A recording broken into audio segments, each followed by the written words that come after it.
이 시간 말씀은 요한계시록 1장 1절에서 3절까지 말씀이 되겠습니다.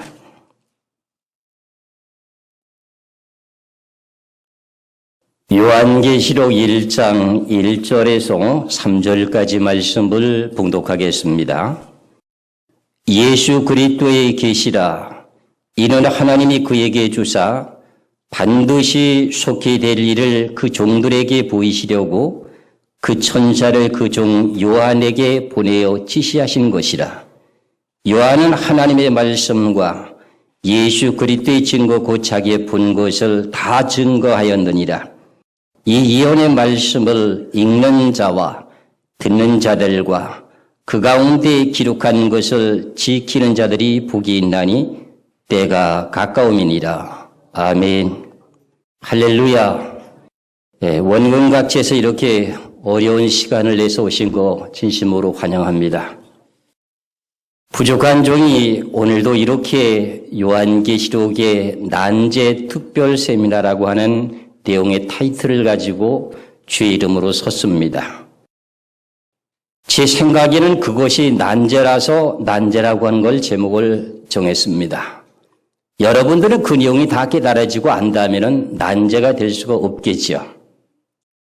그래서 다들 요한계시록에 대한 내용을 접근하는 방법들이 다양한데 어떤 분들은 이 요한계시록을 비유적으로 풀어야 된다 하는 내용의 논리 주장이 또 있고요. 어떤 분들은 또 이제 상징적으로 풀어야 된다고 하는 논리가 있습니다. 그러면은 이 사람은 어떻게 성경을 주장하며 풀게 되느냐? 성경의 문자 그대로 저는 주장하고 풀고 있습니다. 예를 들자면은 계시록 7장에서 나타나고 있는 14만 4천인들에게 해동대로부터 올라와서 하나님의 일을 가지고 하나님의 종들에게 인을 치게 되는데 그 내용들이 이스라엘에게 12지파들에게 1만 2천씩 친다고 기록이 되어 있습니다. 그럼 그 내용을 문자적으로 봐야 되느냐 상징으로 봐야 되느냐 하는 내용을 우린 지금 텔레비를 통해서 그런 내용의 계시록이 증거된 바가 있기 때문에 상징적으로 푸신 분들도 있습니다. 그렇다면 성경에 대한 내용의 어떠한 내용으로 내가 성경을 아무리 풀어보려고 해도 답이 안 나오니까 결국은 상징적이다 이렇게 해서 풀게 되는 내용이 있습니다. 그런데 성경의 저는 깨달은 내용의 공식은 뭐냐? 하나님께서 말씀하신 그 내용의 뜻대로 순전하게 그대로 푸는 것이 하나님의 법이라고 저는 깨달고 있습니다. 사사로이 풀지 말라고 되어 있습니다. 억지로 풀라고 되어 있지 않습니다. 요한계시록에 대한 내용들이 좀 생소하고 어렵다 보니까 그것을 억지로 비유적으로 상징적으로 풀어왔습니다. 그렇다면 제가 이 시간부터 시작되는 요한계시록의 그 난제들을 상징으로 풀지 않고 문자 그대로 정답을 제시하면 어떤 것이 하나님의 보시기에 합당한 내용의 진리일까 하는 것은 여러분들에게 판단이 맡깁니다. 저는 분명히 이것이 옳다고 주장하고 외칩니다. 그렇다면 이 요한계시록을 접근하기까지는 성경에 대한 내용이 창세기 1장에서부터 전장의 모든 내용의 핵심적인 줄거리는 물론이요. 모든 내용의 뜻을 꿰뚫지 않고는 요한계시록에 접근이 될 수가 없었습니다. 예를 들자면은 이 요한계시록이라고 하는 모든 내용은 신구약의 모든 내용을 마지막에 전체적으로 결론으로 예언된 내용이라서 앞에 있는 내용들을 이해하지 못하면은 계시록이 같이 연관되어 있기 때문에 풀어지지 않는 것이 계시록입니다. 이 계시록의 말씀은 불신자에게 증거되는 말씀이 아니라 우리 믿는 성도들에게 증거해야 될 말씀입니다. 그래서 우리는 마지막 때 지금 살고 있습니다. 그렇다면 이 요한계시록을 몰라도 되느냐? 알아야 됩니다. 그래서 요한계시록을 접근하기까지는 앞서서 말씀드린 내용과 마찬가지로 성경에 대한 모든 내용의 전체적인 기본적인 것을 먼저 터득이 되어야 됩니다. 1차적으로 제가 영계에 대한 내용을 좀 잠깐 소개해 드리겠습니다. 천국의 영계라고 하는 영계가 있습니다. 우리가 예수 그리스도를 믿고 구원받아서 가는 그 모든 사람들의 심령의 영혼들이 가는 곳이 천국의 영계입니다. 마지막에 최후에 천년세계가 끝이 나고 난 후에 신보자 심판을 거쳐서 유황불못에 들어가는 지옥의 영계가 있습니다. 그리고 그 다음에 세 번째, 우리가 지금 이 몸을 가지고 이 땅에 살고 있는 이 세상에 영계가 있습니다. 그리고 또 한 가지는 요한계시록에서 나오게 되는 무적행이라고도 하고 음부라고 하는 내용이 나옵니다. 음부나 무적행이 똑같은 내용의 뜻입니다. 그 음부나 무적의 영계가 있습니다. 그리고 앞으로 이 지구가 천년세계가 이루어져야 될 내용의 연계가 분명히 이루어지게 됩니다. 그리고 난 후에 최후에 우리가 영원토록 가서 살게 될 새 예루살렘의 영계가 있습니다. 이런 이 모든 내용들이 어떻게 해서 이루어졌으며 어떻게 해서 어떤 과정을 거쳐서 우리 성도들이 가야 되는가 하는 이 모든 내용들을 먼저 분별이 되고 이해가 가야만이 요한계시록을 접근할 수 있다. 제가 이렇게 말씀드릴 수가 있습니다. 감히. 그리고 요한계시록이라고 하는 말씀 자체를 이제 깨닫기 위해서는 성경에 대한 내용은 다 한 가지입니다. 외경이나 다른 데 것을 보는 것도 아닙니다. 저나 여러분의 동일한 신구약의 말씀을 보고 있습니다. 신구약의 하나님의 말씀 가운데는 진리의 근본이 있습니다. 진리의 근본이라고 하는 내용 자체는 다른 것이 아니라 요한계시록의 12장 1절에서 6절까지 보면은 해를 입은 한 여자가 나오게 되고 그 다음에 그 여자들이 광야로 도망한다고 되어 있습니다. 그런데 그 여자라고 하는 내용의 자체의 근본이 무엇인지를 알아야 되는데 그렇지 못하고 신령한 교회가 광야로 도망한다 이렇게 외치고 증거한다면 진리의 말씀의 근본이 흐트러졌다 이렇게 볼 수가 있습니다.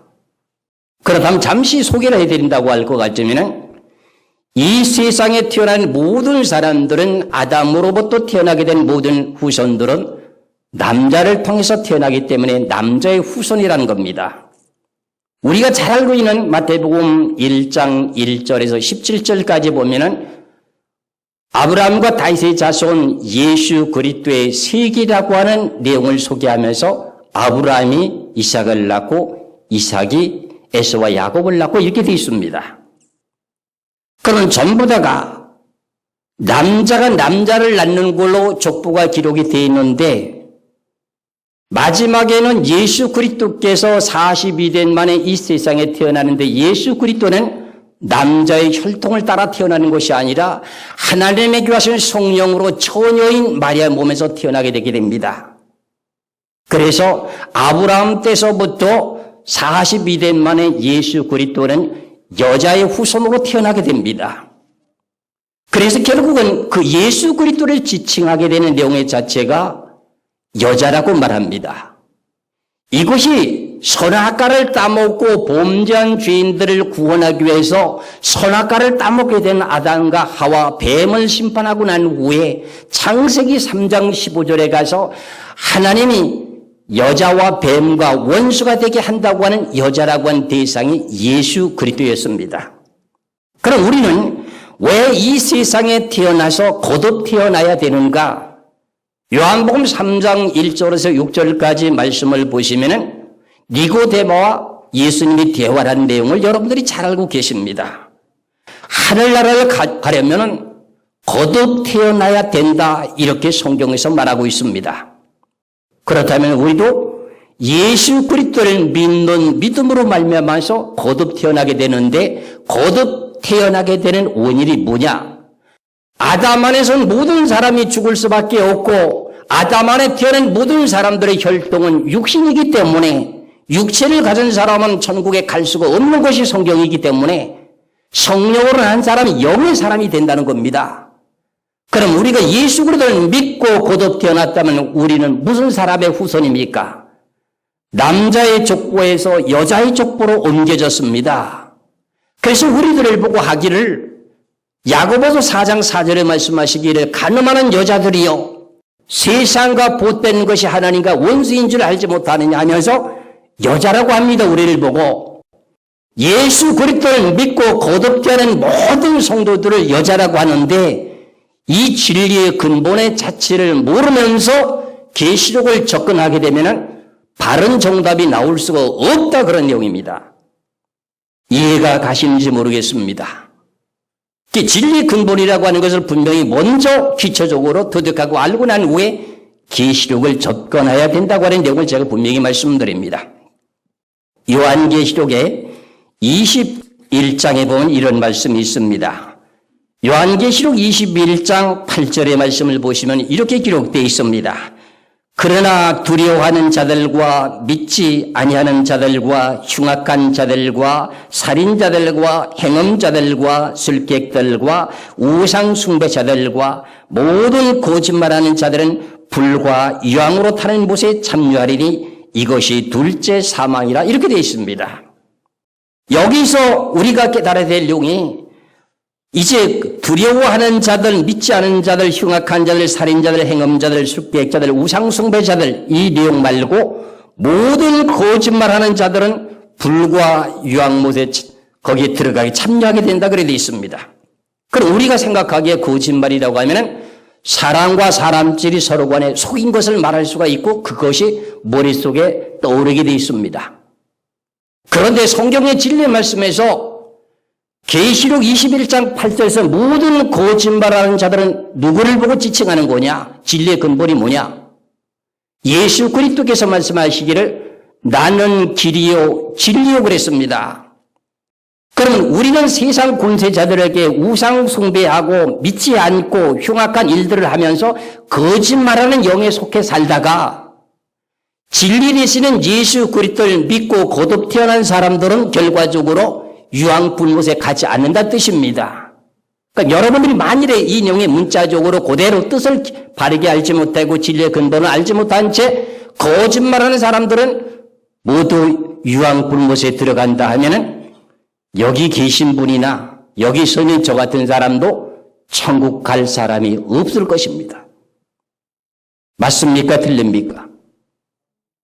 이렇게 진리의 근본을 먼저 깨달지를 못하고는 요한계시록을 접근할 수 없다고 하는 내용을 제가 그래서 주장합니다. 그래서 제가 말씀드리고자 원하는 내용은 요즘에 많이 유행되고 있는 내용 가운데 우리는 세대주의 전천연설을 주장하느냐 아니면 역사적 전천연설을 주장하느냐 아니면 무천년을 주장하느냐 이런 내용 가운데 혼돈 속에 있습니다. 어느 것이 맞는지가 분별이 안 된다 그런 말입니다. 제가 신문에다가 이렇게 내고 났더니 전화가 걸려서 목사님들 하신 말씀들이 그럽니다. 동일합니다.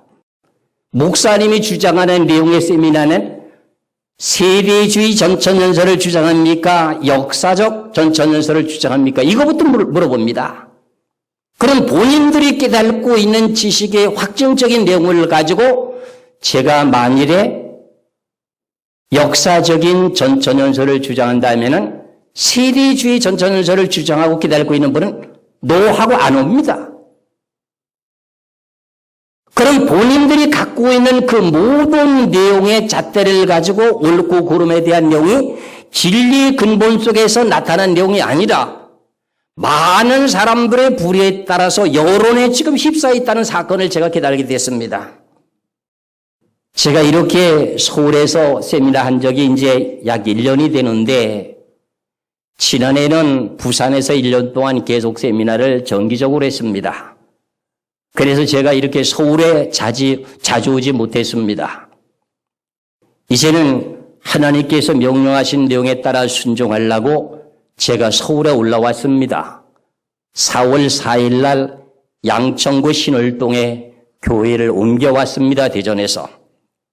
그래서 결국은 이제 목사님들과 만나기 위한 내용의 만남을 하나님께서 해 주시리라고 믿고 하나님이 그렇게 하실 계획이 계셔서 저는 순종함으로 왔습니다.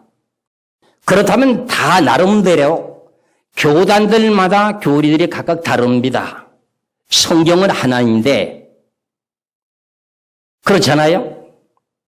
성경은 하나인데 교리가 각각 다 다르단 말입니다. 그러니까 파가 나눠질 수밖에. 그래서 모든 파를 초월하고 하나님의 귀하신 진리의 근본이 뭔지를 깨달아야 됩니다. 그 다음에 세 번째 말씀드리고 싶은 내용은 구속사에 대한 내용이 확실하게 정립이 되어야 됩니다. 구속사에 대한 내용은 틀리면 안 됩니다. 성경은 누구나 다 동일하게 목사님들이 똑같게 증거할 수는 없습니다. 구속사에 대한 내용이 빗나가면은 천국에 갈 수가 없습니다. 그래서 그걸 보고 이단이라고 하는 것뿐입니다. 우리 교단에서 이렇게 주장하는데 다른 교단에서 저렇게 주장하는 이단 이렇게 판단하고 정죄했습니다. 그렇다면 앞으로 그런 내용을 회개하지 않을 경우에 로마서 2장 1절 4절까지 대한 내용에서 하나님의 말씀대로 심판이 이루어지게 될 때 어떻게 할 거냐 하는 것을 생각해 보게 될 때 우린 잘 분별하시고 함부로 말해서는 안 된다고 하는 것도 깨달을 필요가 있습니다. 그렇다면은 구속사에 대한 내용을 잠깐 소개해 드린다고 할 것 같으면은 성경이 없을 때의 구원이 있었습니다. 노아 홍수의 심판 이후나 아니면 선악과를 따먹고 난 후에 아벨에서부터 노아 때까지 대한 과정에 성경이 있었습니까? 없었습니까? 없었습니다. 그때 구원받게 되는 구속사에 대한 내용의 뜻과 율법이 왔을 때 율법을 통해서 구원받게 되는 구속의 역사와 신약시대에 와서 예수 그리스도를 통해서 구원받게 되는 구속의 역사, 이 모든 내용들을 참되게 바르게 깨달아야 됩니다. 그리고 마지막 때에는 환난 때 구원받게 되는 구속사가 있습니다. 그게 계시록입니다. 계시록에 여러 난제들이 많이 있다 할지라도 난제를 풀었다고 해서 해결이 다 되는 것이 아니라 요한계시록 내용에 우리가 환난 가운데서 어떻게 구원을 받느냐 하는 그 내용의 복음입니다. 그것을 알기 위해서 우리가 모이게 되는 것이고 서로간에 하나님의 말씀을 보면서 확인하는 것뿐입니다.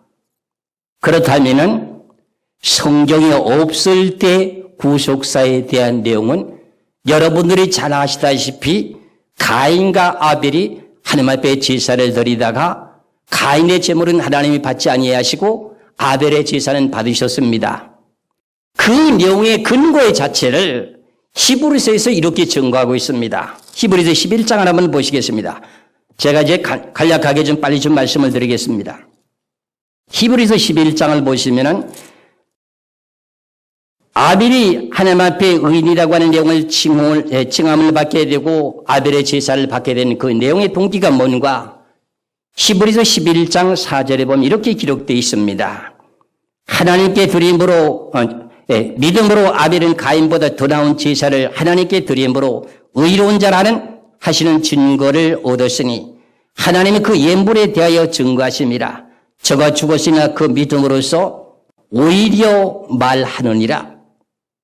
그럼 믿음으로 아벨은 가인보다 더 나은 제사를 드렸다. 그럼 이 내용의 원인이 뭐냐? 성경이 없을 때 일입니다. 성경이 없을 때나 율법이 왔을 때나 신약의 복음이 왔을 때나 동일합니다. 진리라고 하는 내용의 자체는.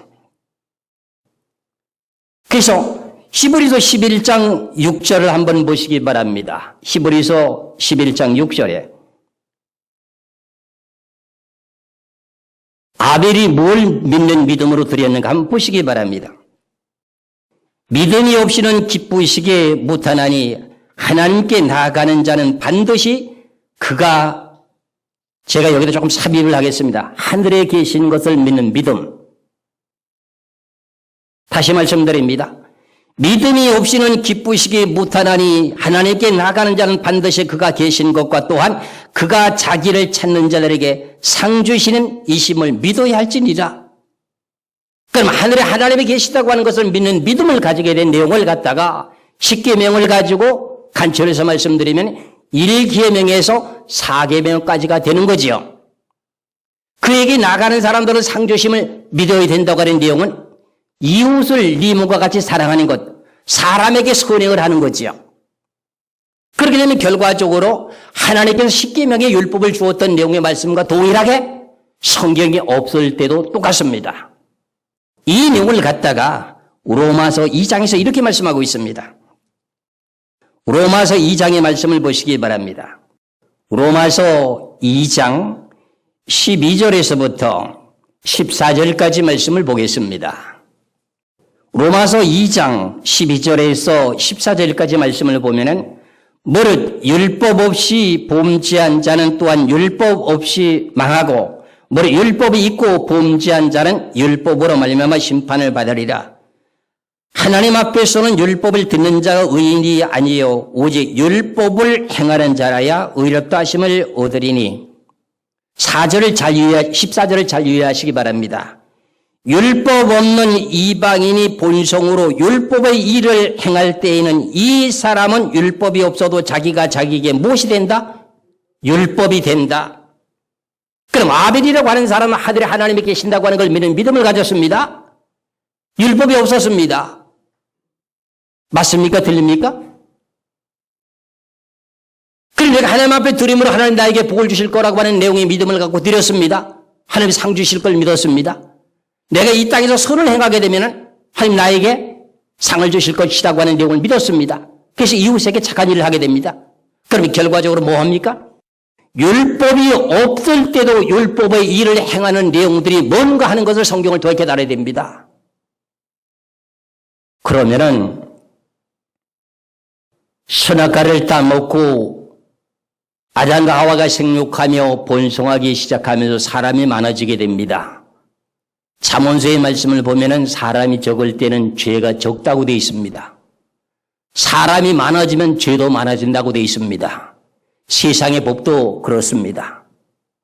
우리 입법부에서 국회에서 법을 계속 만들어낸 내용 자체가 사람이 많아지기 때문에 그렇습니다.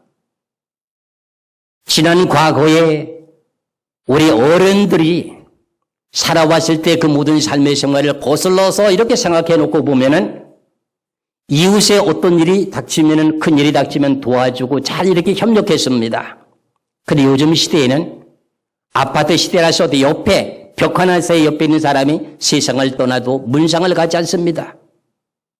이럴 정도로 강팍해졌고 사람이 많을수록 뭐가 더 많다? 죄가 더 많다. 그럼 사람이 적을 때는 죄가 적었다. 그러면 율법이 없는 사람도 율법의 행위를 했다고 하는 내용이 분명히 뭐냐? 성경 없을 때에 대한 내용의 구원입니다. 이해가 가시는지 모르겠습니다. 그리고 난 후에 하나님께서 모세를 통해서 이스라엘 백성들에게 율법을 주게 됩니다. 율법을 주면서 십계명을 갖다가 출애굽기 20장에서부터 말씀하고 있습니다. 하나님 외에는 다른 신을 섬기지 말아라. 어떤 형상을 만들지 말아라. 거기다 절하지 말아라. 그럼 결과적으로 하나님을 섬겨라는 거잖아요. 아벨이라고 하는 사람이 뭡니까? 하늘에 하나님이 계신 것을 믿는 믿음을 가졌다는 겁니다. 그럼 하나님 계명 지켰습니까? 안 지켰습니까? 지켰습니다. 그 다음에 내가 사람들에게 선한 일을 행했습니다. 하나님 나에게 상 주실 것을 믿었습니다. 그럼 5계명에서부터 10계명까지는 부모를 공경하라. 이웃의 것을 탐내지 말아라. 악을 행하지 말아라. 하는 그 모든 내용이 율법 안에 다 들어있습니까? 안 들어있습니까? 여러분들 사복음서에서도 십계명을 갖다가 위로는 하나님을 사랑하는 계명을 지키고 아래는 이웃을 이모같이 사랑하라고 하는 그 강령이라고 하는 내용을 간추려서 둘로 나누고 있지 않습니까? 그런 구약시대에 율법이 오기 전에 성경이 없을 때도 구원의 역사는 동일했다고 하는 내용입니다. 맞습니까? 틀립니까? 그래서 결국은 우리가 선악과를 따먹고 아벨이 돌에 맞아 죽고 난 후에 셋이 태어나게 되게 됩니다. 그러고 난 후에 셋의 혈통을 따라서 아담의 10대 손으로 노아가 태어나게 되면서 창세기 5장에서 가족적인 구원의 역사, 하나님을 찬송하며 하나님을 경배하면서 구원의 역사가 일어나는 걸 우리는 잘 알고 있습니다. 그 사람들은 결과적으로 족장시대와 같이 조상들의 유전을 따라서 구원의 역사가 이루어지게 되는데 그것이 뭔가 했더니 율법이 없어도 율법의 행위를 나타내게 되면 하나님께서 그걸 인정해 주시기 때문에 구원의 역사가 동일하다. 그러면 손아까 따먹고 난 후에서부터 지금까지 계속적으로 구원의 역사의 과정은 동일합니까? 다릅니까? 동일하지요. 율법이 왔습니다. 율법이라고 하는 것은 예수 그리스도에 대한 그림자였습니다. 신약에 예수 그리스도가 오셨습니다. 예수 그리스도를 믿는 믿음으로 우리가 구원을 받게 됩니다. 그런데 율법에서 한 가지 오해하고 있는 내용들이 뭐냐? 내가 번제 쓸 경우에 내가 제물을 갖다가 제사장에 갖다 주면은 안수에서 갖다 주게 되면 제사장이 번제단에 갖다가 태우게 됩니다. 그 피를 갖다가 번제단의 동서 사방으로 뿌립니다. 그리고 지성소에 어떻게 되어 있습니까? 휘장에, 둘째 휘장에 7번 뿌리게 됩니다. 그 내용 자체가 누군가 했더니 하나님 아들 메시아 예수 그리스도께서 피를 흘려주셔야만이 내가 죽게 될 죽음을 대신 죽어주셔야만 내가 구원받겠다고 하는 약속을 받고 죽게 되게 됩니다. 그래서 구약의 모든 선자들이 구원받는데 그분들이 세상을 떠나게 될 때 천국 갔다고 했습니까? 열조에게 돌아가 잔다고 했습니까? 열조에게 돌아가서 자니라? 열조에게 돌아가서 자니라? 이렇게 설명하고 있습니다. 그럼 율법을 가지고 그때 율법을 지켜서 결론적으로 바로 천국 갈 수 있었느냐? 없었습니다. 왜? 히브리서 10장 1절의 말씀을 보니까 율법은 장차 오는 좋은 일에 뭐고요? 그림자였기 때문에 실체인 예수 그리스도께서 오셔서 십자가를 져 주셔야만이 영계에 돌아가 세상 영계에 돌아가서 잠자고 있던 그 영혼들이 구원을 받게 되죠. 예수 그리스도께서 십자가 지게 되므로 휘장이 위에서부터 아래까지 찢어지게 되므로 천국 가는 길이 열렸지 않습니까? 그럼 그 전에 모든 선자들이 천국 갈 수가 있었습니까? 구약의 율법을 가지고? 그런데도 같다고 주장한다면 이 성경은 좀 어긋나게 되는 내용이라 그런 말입니다. 그래서 이 구속사에 대한 내용을 창세기에서부터 계시록까지 전체적인 내용을 쫙 꿰뚫어야만이 이 요한계시록을 접근할 수가 있다는 겁니다.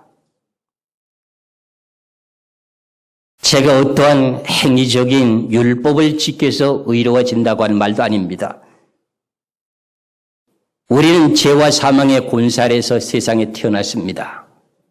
그런데 예수 그리스도께서 우리들의 죄와 사망의 법을 십자가에서 죽으심으로 말미암아서 우리를 해방시켜 주셨습니다.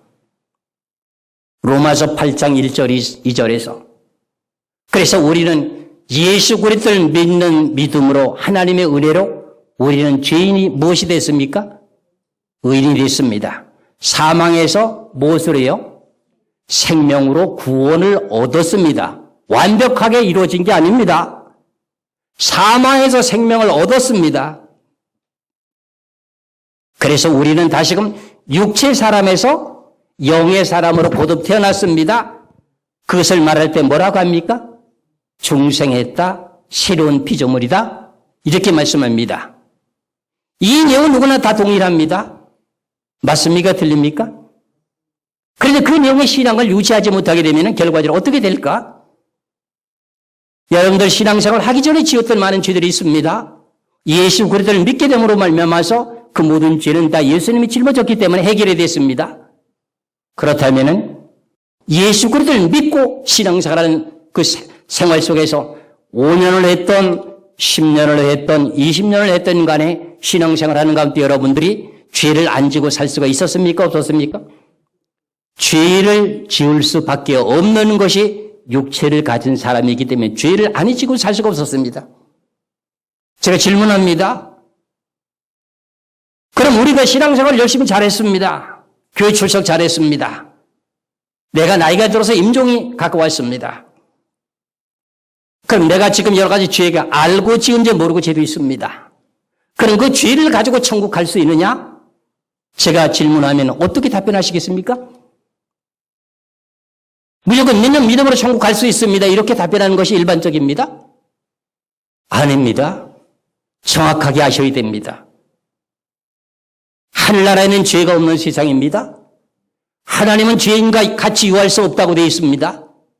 그래서 우리는 죄를 다 이 땅에서 사는 동안에 신앙생활하는 가운데 알고 지은 죄, 모르고 지은 죄를 다 해결받아야 됩니다. 잠깐 소개하겠습니다.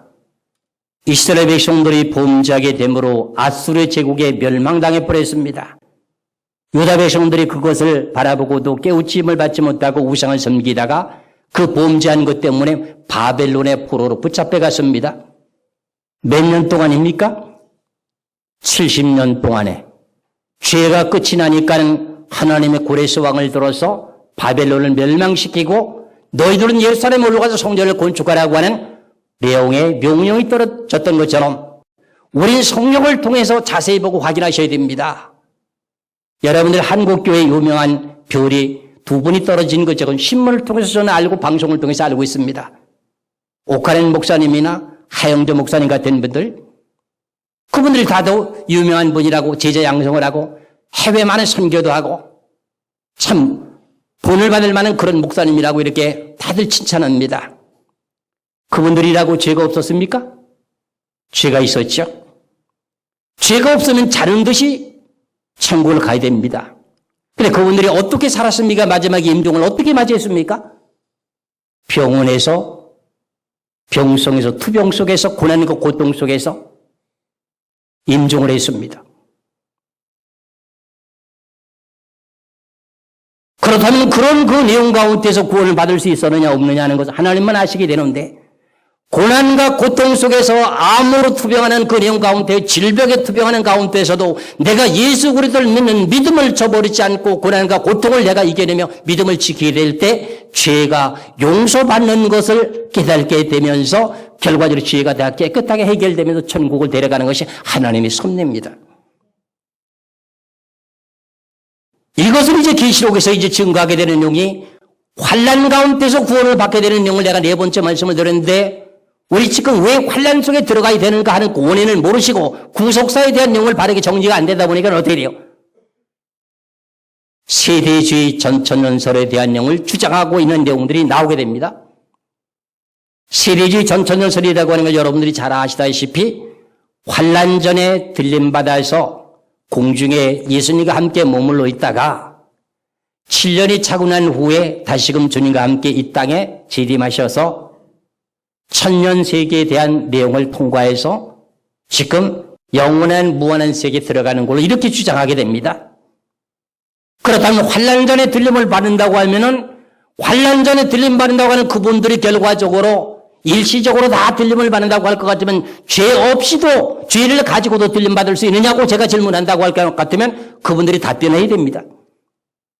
이런 내용의 구속사의 문제가 결렬되어 있기 때문에 계시록을 여기 가서 들으면 이 말이 맞는 것 같고 여기 가서 들으면 여기 맞는 것 같습니다. 이런 내용이 먼저 정립이 되고 난 후에 내가 계시록을 봐야 되고 계시록 세미나에 참석하셔야 됩니다. 그래서 제가 이렇게 외람되게 남다르게 이렇게 성경을 증거하다 보니까는 생전 알지도 못했던 내용을 끄집어내기도 하고 여러 가지로 이렇게 주장한다고 얘기합니다. 그러나 메모를 다 하시기 바랍니다. 하시고 나서 집에 가서 베레아 신앙처럼 찾아보시고 확인하시기 바랍니다. 그럼 구속에 대한 내용의 자체가 몇 단계가 있습니까? 성경이 없을 때 구원. 여러분들 우리 유교적인 사상 속에서 조상들이 제사 지내면 그 후손들이 부모들에 대한 내용의 방법을 따라 조상들에게 제물을 차려놓고 제사를 지내기로 했지요. 노아 홍수 심판 이후에 노아가 방주에서 전결한 짐승들을 갖다가 제물을 차려놓고 세 자녀들에게 가리켜서 제물을 하나님 앞에 바쳤습니다. 그래서 하나님이 응답하십니다. 그것을 흠행하셨습니다. 그래서 하나님 1차적인 복을 뭘 줬습니까? 생육하고 번성하라는 복을 줬습니다. 그러고 난 후에 노아의 아들이라간 셈과 함과 야벳이 부모에 대한 혈통을 따라서 계속 뭐예요? 율법이 없어도 율법이 있을 때까지 유전적인 그 내용의 신앙을 지켜서 구원의 역사가 이루어진다고 하는 것을 깨닫게 될 때 선악과를 따먹고부터 계속적으로 지금 이 시대까지 하나님에게 하신 복음은 동일하다고 하는 걸 깨달을 수가 있습니다. 제가 특별한 성경을 전합니까? 성경에 없는 것을 전합니까? 성경에 있는 것을 저는 분명히 전합니다. 이래서 구속에 대한 내용은 성경이 없을 때의 구원, 두 번째는 율법이 왔을 때 율법을 따라서 이루어지는 구원, 그 다음에 신약에 와서는 예수 그리스도의 십자가의 은혜로 우리가 구원, 그 다음에 마지막 지구에 환란이 닥칠 때 환란을 통해서 우리가 구원받게 되는 구원, 이 구속사에 대한 내용을 몇 가지가 이루어져야 됩니까? 네 가지가 이루어져야 되죠. 그 가운데서 구원받는 내용들이 첫째 부활에 참여할 구원이 있고, 둘째 부활 때 생명의 부활로 참여할 신앙이 있고, 육신을 죽음을 보지 않고 변화받아야 될 변화인의 자리에 참여할 사람이 있고, 그 다음에 임종 직전에 구원받게 되는 그 자리에 들어가는 사람도 있고, 그 다음에 어린아이가 구원받게 되는 구원의 자리가 있고, 그 다음에 베드로전서 3장 18절 이하에서 20절까지 말씀 속에서 영계에서 영으로만 구원받게 되는 내용, 그것을 갖다가 신약시대 때 와서 이루어지게 될 내용을 베드로전서 4장 3절에서 6절까지 해서 영으로 하나님처럼 살게 한다고 하는 내용의 말씀과 같이 구원의 역사가 몇 가지가 됩니까? 첫째 부활의 구원이 이루어지게 될 내용, 둘째 부활 때 사망의 부활과 생명의 부활 전체가 다 부활될 때 생명의 부활, 그 다음에 우리가 육신의 죽음을 보지 않고 변화를 받게 되는 구원, 요한복음 11장 26절에 무릇 살아서 나를 믿는 사람들은 영원히 죽지 아니하리니 너희들이 이것을 믿느냐 했을 때 우리가 지금 그 시대에 지금 돌입하고 있다고 하는 사건을 깨달게 되면은 세 번째 구원의 변화받을 그 자리에 들어갈 수가 있습니다. 그리고 지금도 세상을 떠나며 천국 가는 사람도 있습니다. 병상에서 임종 직전에 예수 그리스도를 믿고 구원받게 되는, 예수님이 십자가 지면서 오른쪽 강도가 구원받는 것처럼 임종 직전에 구원받는 사람의 구원이 있습니다. 그리고 어린아이가 구원받는 내용이 있습니다. 이런 내용의 구속사에 대한 내용을 분별을 해야만이 요한계시록을 접근할 수 있다. 그리고 요한계시록을 바르게 분별이 될 수가 있다. 이런 내용의 논리가 나옵니다. 그래서 어떤 분들이 요한계시록을 이렇게 주장한다, 저렇게 주장한다, 이렇게 했을 경우에 예를 들어 환란 전에 들림받는다가 얘기했으면 그분이 그런 구속사에 대한 내용이 좀 문제가 있구나, 구속사에 대한 내용이 문제가 있구나, 저는 이렇게 지적할 수 있습니다. 감히. 그래서 제가 이렇게 외람되게 요한계시록 난제 세미나를 하면서 이런 내용을 말씀드리게 되는 이유가 뭐냐? 요한계시록의 이 내용의 자체를 바르게 분별하고 바르게 증거하려면은 결과적으로는 하나님의 진리의 근본을 알아야 될 뿐만 아니라 영계 세상에 되어질 일들을 알아야 되고 구속사에 대한 내용도 깨달아야 되고 진리의 근본도 깨달아야 됩니다. 그 가운데 계시록의 22장에서 말씀하고 있는 15절의 말씀처럼 거짓말을 지어내며 좋아하는 자마다 성 밖에 있으리라고 했으니 저도 두렵고 떨림으로 하나님 원하신 진리 말씀만을 바르게 전하려고 애쓰는 사람 중에 하나입니다. 계시록 22장을 보시기 바랍니다. 저는 중간에다 놓고 설교할 줄 모릅니다. 이렇게 하면 구원이고 이렇게 하면 구원을 받지 못한다, 이렇게 저는 말할 수밖에 없습니다. 성경이라고 하는 내용의 진리가 그렇습니다. O냐 X냐 이거지요. 천국이냐 지옥이냐일 뿐이지 중간에 놓고 이럴 수도 있습니다가 아닙니다. 선악과를 따먹어도 죽을 것이다 이렇게 말할 수는 없습니다. 그럼 계시록 22장 15절의 말씀을 한번 보시기 바랍니다. 계시록 22장 15절에 개들과 술객들과 행음자들과 살인자들과 우상 숭배자들과 및 거짓말을 좋아하며 지어내는 자마다 성 밖에 있으리라. 세대주의 전천년설에 대한 내용을 짚고 넘어갑니다. 환란절에 들림받는다고 합니다. 그래요. 성경의 말씀은 환란절에 들림받는 것이 없습니다. 그럼 결과적으로는 어떻게 될까요? 거짓말하는 자는 어디 간다고요? 거짓말을 지어내는 자마다 어디 간다고요? 성 밖에요. 그럼 지옥 간다는 소리 아닙니까? 무서운 말입니다. 지난 과거에는 요한계시록을 목사님들이 두렵고 떨려서 감히 건드리지 못했었는데 요즘에는 아주 무분별하게 계시록이 너무나도 난무해가지고 겁도 없어요. 계시록은 마지막 때 이 지구가 마지막에 심판이 이루어지면서 구원과 천국과 지옥으로 나눠지는 그 사건에 대한 내용을 결론을 짓는 내용이기 때문에 섣불르게 증거해서 될 일은 아니라 그런 말입니다. 다시금 내가 회개하고 다시 천국 가면 되지 않느냐? 아닙니다. 지구의 심판이 지금 코앞에 닥쳐 있는데 무슨 다시 돌이킨다는 말입니까? 그렇기 때문에 거짓말을 좋아하며 지어내는 자마다 어디 간다? 제 말이 아닙니다. 성경 말씀입니다. 성 밖에 있으리라. 그런 세대주의 전천년설이나 역사적 전천년설이나 무천년설이나 구천년설이나 이 네 가지 부리 중에 한 가지 뜻이 분명히 있을 거 아닙니까? 그렇지 않습니까? 한 가지 뜻은 하나님 보시기에 합당한데 나머지 세 가지 뜻은 어떻게 되는 겁니까? 거짓말한 겁니까? 하나님 원하시는 진리를 바르게 증거한 것입니까? 잘못된 것이죠. 이런 모든 내용의 뜻을 바르게 분별하지 않고는 계시록을 접근할 수가 없었던 사실을 제 자신이 체험했고 그런 일들이 있었기에 그리고 계시록을 보게 되니까는 깨닫게 되어서 제가 감히 이렇게 말씀을 드립니다. 그 다음에 계시록을 접근하려면은 영적인 분별을 먼저 하셔야 됩니다. 하나님의 영에 대한 내용도 분별해야 되고요. 하나님의 영은 진리의 영이기 때문에 거짓말 못한다. 하나님의 영은 소멸하는 불이시기 때문에 결과적으로 다른 벌을 담아서 드리면 안 된다. 이런 모든 내용의 하나님의 영에 대한 영의 분별을 하게 되게 되면요. 왜 예수를 믿고 거듭 태어난 사람들이 눈물을 흘리면서 잘못됐다고 회개하느냐? 하나님의 영은 정직하기 때문에 그렇습니다.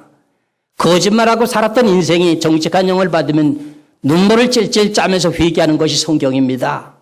이렇게 영분별을 제대로 하게 되게 되면 성경을 그대로 문자적으로 보면서 해석이 자연적으로 되게 되어 있습니다.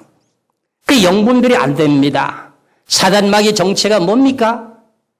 귀신의 정체가 무엇입니까? 이런 내용이 정확하게 성경에서 분별이 안 된 채 계시록을 접근한다면은 분명히 계시록에 그런 모든 내용이 다 나타나고 있는데 어떻게 말을 해야 될까요? 저나 여러분이라 제가 이렇게 서두에 요한계시록을 접근하기까지는 이러한 내용들이 먼저 정리가 되고 그것이 깨달아져야 계시록을 접근할 수가 있고 그 내용 가운데 계시록을 증거하면서 많은 생명들을 살릴 수가 있지. 그렇지 않고 함부로 계시록을 전하다가는 결과적으로 내 자신도 지금까지 목회를 잘하고 신앙생활을 잘했던 모든 일들이 물거품처럼 사라지고 만다고 하는 사건을 깨달았을 때 엄청나게 두려운 사건입니다. 저도 여기서 이렇게 말씀하는 내용 가운데 저도 두렵고 떨림으로 하나님 제가 여기 와서 무릎 꿇고 기도한 내용이 무엇인지 아십니까? 하나님 주님께서 깨우쳐주시고 열으신 그 말씀 그대로 내가 사사로운 말하지 않고 보태지 않고 그대로 순전하게 전하게 해 주시옵소서. 그리고 지금까지 깨달았던 모든 말씀들이 머리에 떠오르고 기억나고 생각나게 해 주시옵소서. 그리고 그 말씀의 높이와 깊이와 넓이를 따라서 전하게 해 주시옵소서 하면서 기도했습니다. 하나님이여 붙잡아 주시옵소서. 왼손으로 말고 오른손으로 붙잡아 주시옵소서. 저나 여러분이라 이런 내용의 모든 내용들이 분별이 되게 될 때 요한계시록의 모든 말씀을 이제 접근할 수가 있습니다. 그럼 이제 계시록의 난제를 풀기 전에 계시록의 전체적인 내용의 총론을 설명하겠습니다. 여러분들이 이 총론에 대한 내용을 잘 이해하시게 되면 계시록을 보는데 많은 도움이 됩니다. 계시록의 1장이라고 하는 내용은 4절에서부터 8절까지에 대한 내용이 무슨 내용이냐? 4절에서부터 7명이 나타나게 되게 됩니다. 여기서부터 이제 믿는 모든 성도들을 제자를 삼는다고 되어 있습니다. 그리고 예수 그리스도께서 구름 타고 재림하실 것을 말씀하고 있습니다. 그렇다면 계시록 1장은 예루살렘에서부터 복음이 전파되기 시작해서 모든 민족에게 복음이 전파되면 그제야 예수 그리스도께서 이 땅에 오실 것을 결론 내리는 내용이 계시록 1장에 대한 내용이 됩니다. 그리고 그 다음에 가서 계시록 2장과 3장에 가서는 예수 그리스도께서 죽은 지 3일 만에 부활하고 난 후에 7교회가 세워질 것을 구약의 모세를 통해서 율법을 주게 될 때 7촛대에 받침이라고 하는 그 받침이 살구꽃 받침을 했던 그 내용 자체가 뭐냐? 예수 그리스도께서 죽은 지 3일 만에 부활하고 난 후에 소아시아 7교회 같은 교회가 세워질 것이 촛대에 대한 성막에서부터 이미 예언하고 있는 내용들입니다. 그래서 소아시아 7교회가 세워졌는데 이 내용에 예수 그리스도의 이름으로 세워진 모든 교회들이 전 세계적으로 7 종류의 교회로 지금 이루어지고 있다는 내용의 뜻입니다. 그래서 어떤 교회는 칭찬을 받는 교회도 있고 어떤 교회는 책망을 받으면 회개하지 않으면 천국에 갈 수 없다고 하는 내용을 말씀하기도 하고 죽었다고 하는 신앙이라고 하는 사례교회 같은 교인들은 그 영혼을 다시금 살려내지 못하면 천국에 가지 못한다고 하는 그런 내용의 뜻을 증거하는 것이 계시록 2장과 3장에 대한 내용의 뜻입니다. 그리고 그 다음에 계시록 4장과 5장에 가서는 어떤 일이 벌어지느냐? 하나님이 계시는 셋째 하늘에서 천군 천사 만만 천사를 통해서 이 지구를 통치하는 내용을 설명하고 있는 것이 계시록 4장과 5장이 되겠습니다.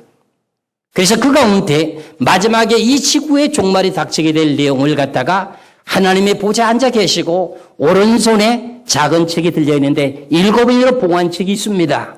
그 봉안책을 갖다가 계시록 6장에서 첫째 인을 떼고 둘째 인을 떼고 셋째, 넷째, 다섯째, 여섯째, 7째를 떼게 되면서 이 지구에 심판하게 될 내용을 갖다가 말하게 되는 것이 계시록 4장과 5장에서 하늘 보호자에서 하게 되는 내용의 역할입니다. 그래서 6장에 와서 결과적으로 내 말의 권세가 이 지구의 종말을 어떻게 주관하고 마지막에 심판을 어떻게 하는가 하는 내용의 뜻을 설명하고 있습니다. 그 다음에 7장에 가서는 하나님께서 7년 환란 전쟁을 하기 바로 직전에 7년 환란의 전쟁을 하기 바로 직전에 유대 백성이라고 하는 이스라엘 백성들이라고 하는 이스라엘 백성들이 전 세계 지금 흩어져 있는데 고향 땅으로 다 들어오게 하고 난 후에 하나님의 인을 치는 역사가 벌어지게 됩니다. 그래서 그 내용을 계시록 7장 1절에서부터 8절까지 기록이 되어 있고 그 다음에 9절에서부터 이제 14절까지 대한 내용에서는 전 세계 각국의 예수 그리스도를 믿고 구원받은 성도들이 환난을 통해서 어린 양의 피에 옷이 깨끗하게 씻어지게 돼서 죄가 깨끗하게 회개가 됐다고 하면서 구원받게 되는 전체적인 변화받아야 돼서 변화로 구원받게 되는 내용을 전체적으로 설명한 내용이 계시록 7장입니다. 계시록 8장에 가서는요. 지금 현재 무슨 시대라고 그럽니까? 환난의 시대입니까? 재난의 시대입니까? 지금 재난의 시대지요. 재난의 시작이 언제부터 됐습니까? 2010년도부터 시작됐습니다. 재난이 2010년부터 시작되면서 연결돼 가지고 재앙의 나팔 재앙으로 연결되게 되는 것이 계시록 8장이 되게 됩니다. 그럼 결과적으로는 뭐냐? 7년 환란 전에 재난의 시작에서 연결되는 내용의 자체가 계시록 8장으로 연결되게 됩니다.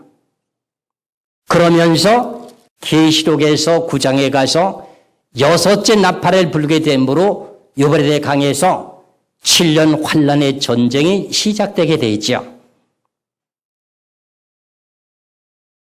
7년 환란의 전쟁이 시작되는 가운데 어떤 일이 벌어지느냐? 전 세계적으로 세계 3차 세계대전이 확산되는 가운데 그때 유일하게도 전쟁이 없는 나라가 성경에 기록되어 있는 나라는 중동의 이스라엘 나라만이 전쟁의 전 3년 만에 피해간다고 되어 있습니다. 그 전 3년 만에 7년 환란의 전쟁을 하는 가운데 어떤 일이 벌어지느냐?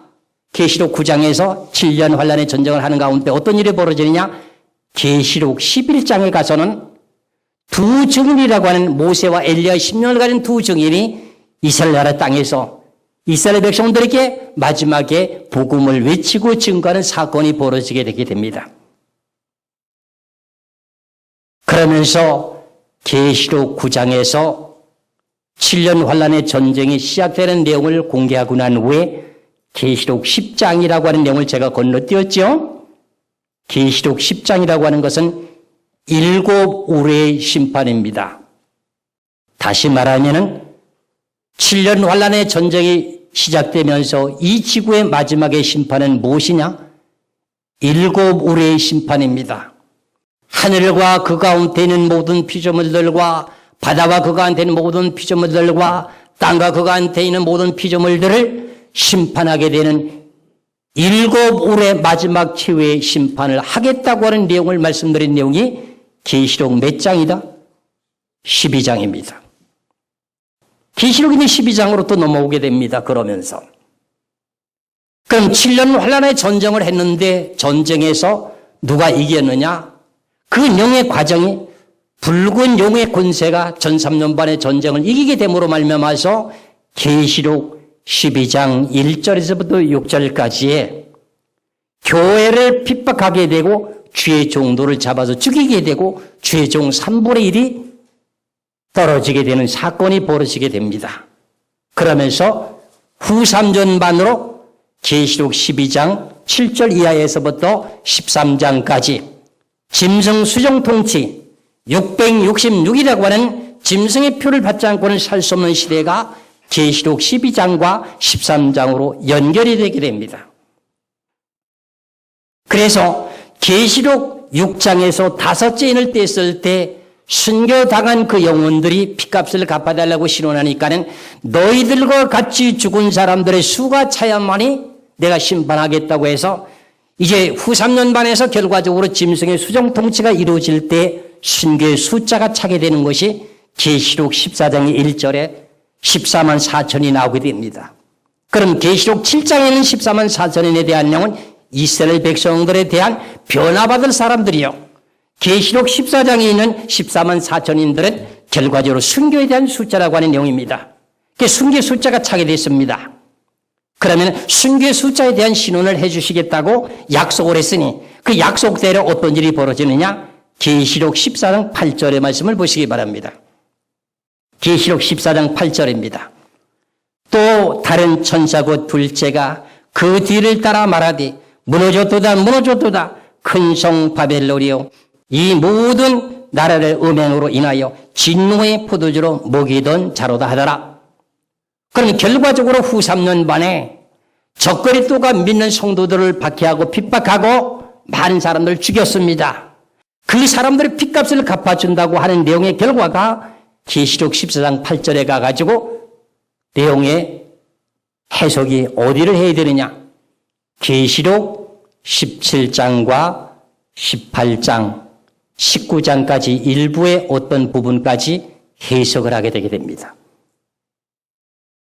그렇게 되게 되면 결과적으로는 이 지구의 심판의 결과가 거의 드러나게 되죠. 결과가 드러나게 되죠. 그리고 난 후에 계시록 15장에 가서 이렇게 말씀하고 있습니다. 마지막 재앙이라고 하면서 대접재앙을 쏟게 되면서 이 지구의 심판은 끝이 난다고 하면서 심판이 끝이다 이렇게 말합니다. 그래서 계시록 16장에 가서 첫째 대접을 쏟습니다. 둘째 대접을 쏟습니다.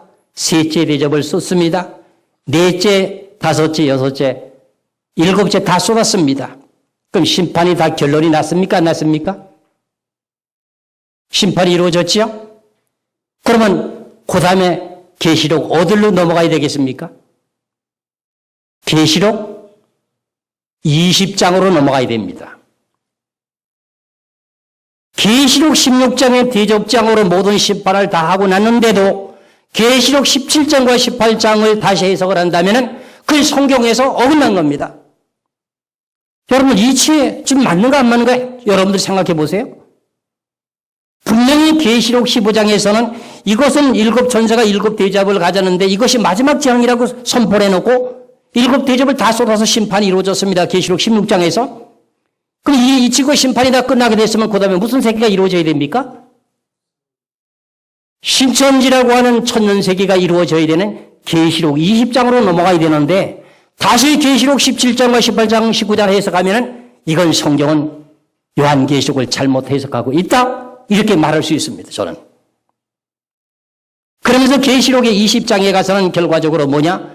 천년세계가 도래할 내용을 설명하고 있고 천년세계가 차고 난 후에 신보자 심판하면서 이 지구는 온데간데 없어지면서 이제 모든 사람들을 전부 부활시켜서 생명의 부활과 사망의 부활로 이제 영원한 새 예루살렘으로 들어가게 되는 계시록 21장과 22장으로 연결되면서 계시록의 전체적인 총론은 마무리가 되게 됩니다. 이런 명의 순서를 따라서 계시록이 지금 이루어졌다고 하는 것을 분별하시고 계시록을 여러분들이 참고하시면 좋겠습니다. 그래서 오늘 이제 난제라고 하는 내용을 제가 여러분들이 신문에서 다 모았다시피 마지막 종말의 때에 대한 내용의 비밀, 계시록 1장 4절에 있는 일곱 영의 비밀, 그 다음에 계시록 1장 20절에 있는 일곱 별과 일곱 촛대의 비밀,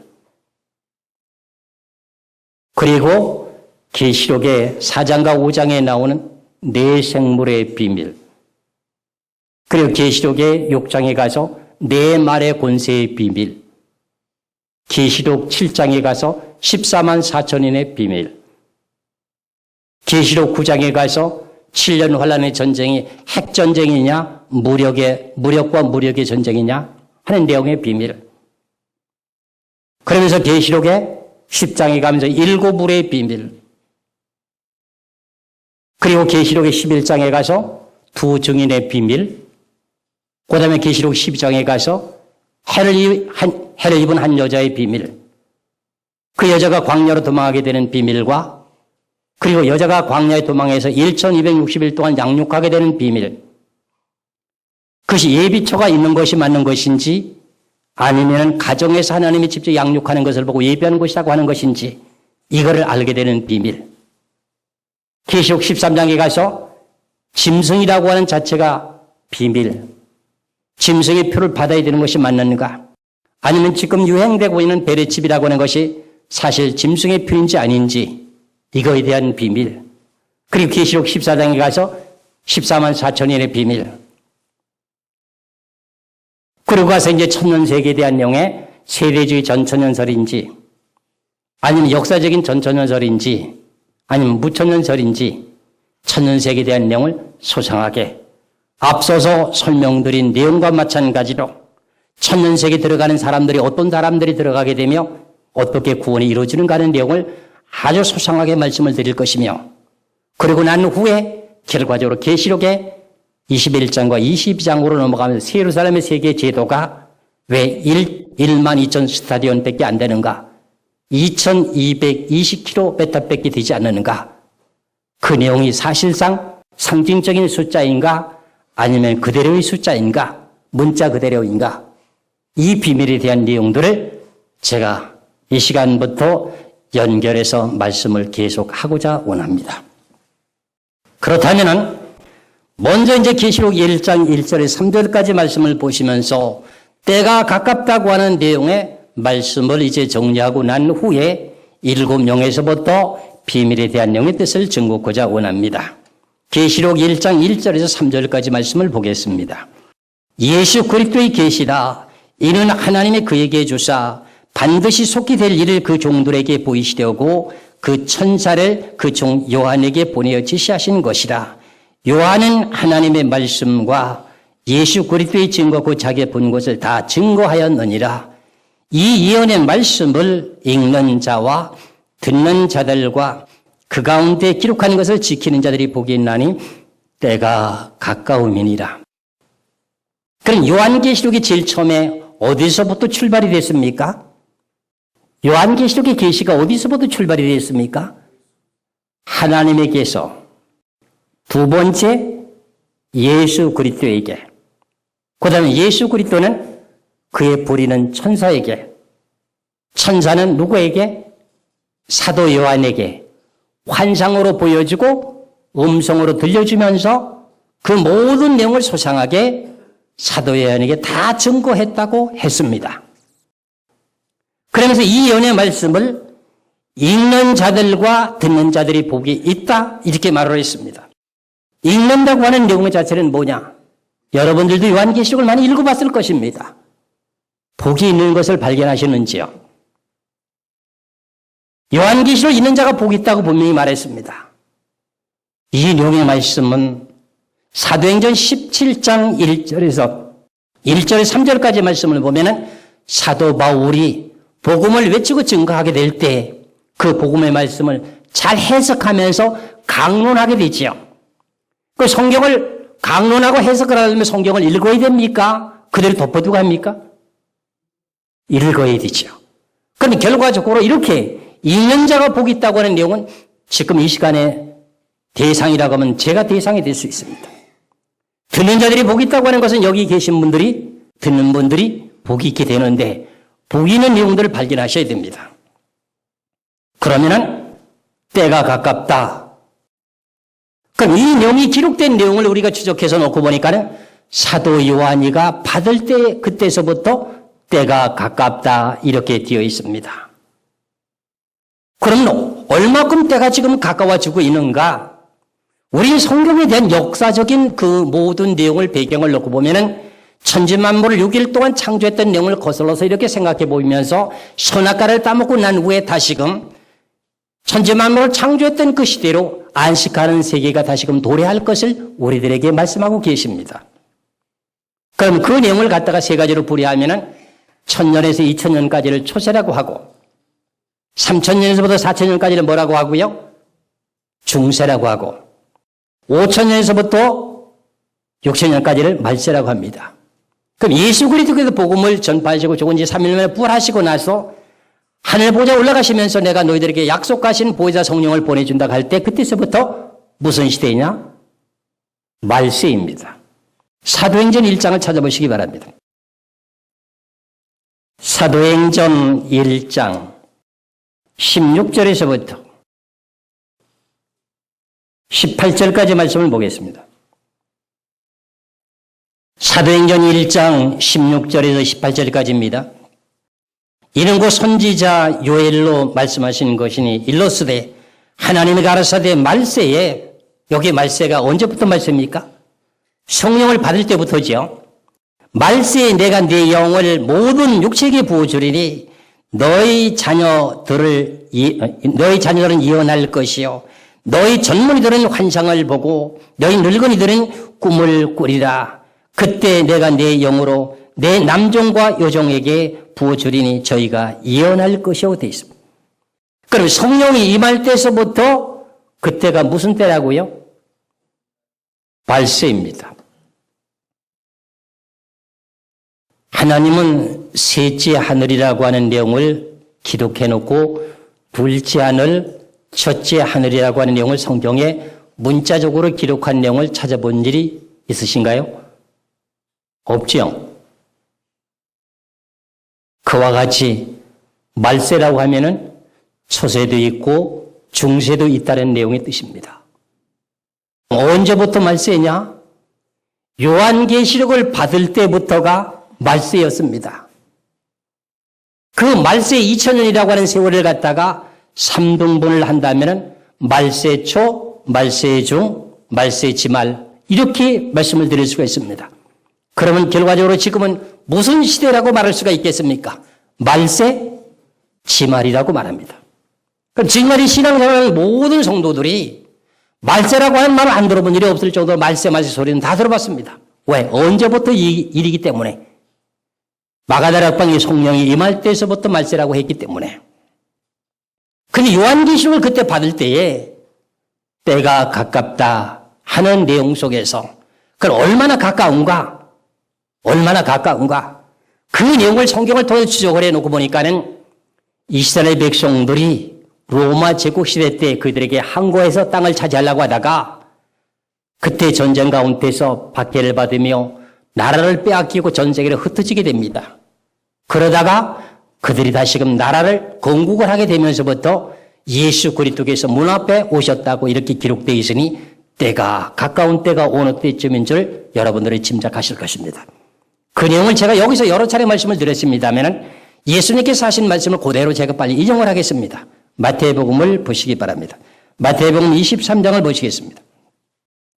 마태복음 23장 37절에서 38절까지 예루살렘아 예루살렘아 선지자들을 죽이고 네게 파송된 자들을 둘러 치는 자여 암탉이 그 새끼를 날게 하려 몸같이 내가 네 자녀를 모으려고 한 일이 몇 번이냐 그러나 너희가 원치 아니하였도다.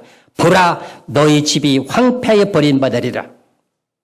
예수님이 오셔서 유대 백성들을 이스라엘 백성들을 그대로 품 안에 안으려고 구원시키려고 그대로 애를 썼는데도 그들이 벗어났습니다. 그리고 마지막에는 예수님을 십자가에 못을 박아 죽였습니다. 그래서 예수님이 예언하신 내용입니다. 예루살렘아 예루살렘아 암탉이 병아리를 가슴에 안으려고 한 적이 몇 번인지 알았냐? 근데 너희들이 원치 않았다. 너희들이 살고 있는 예루살렘 땅이 황폐에 버림받아 될 것이다 하는 그 내용이 여러분들이 잘 알고 있는 역사적인 내용으로 주 70년에 로마 제국 시대 때에 이스라엘 백성들이 나라를 빼앗기고 전 세계로 흩어져서 유랑 생활을 약 1900년 동안 하면서 많은 학대를 받고 많은 사람들이 죽었습니다.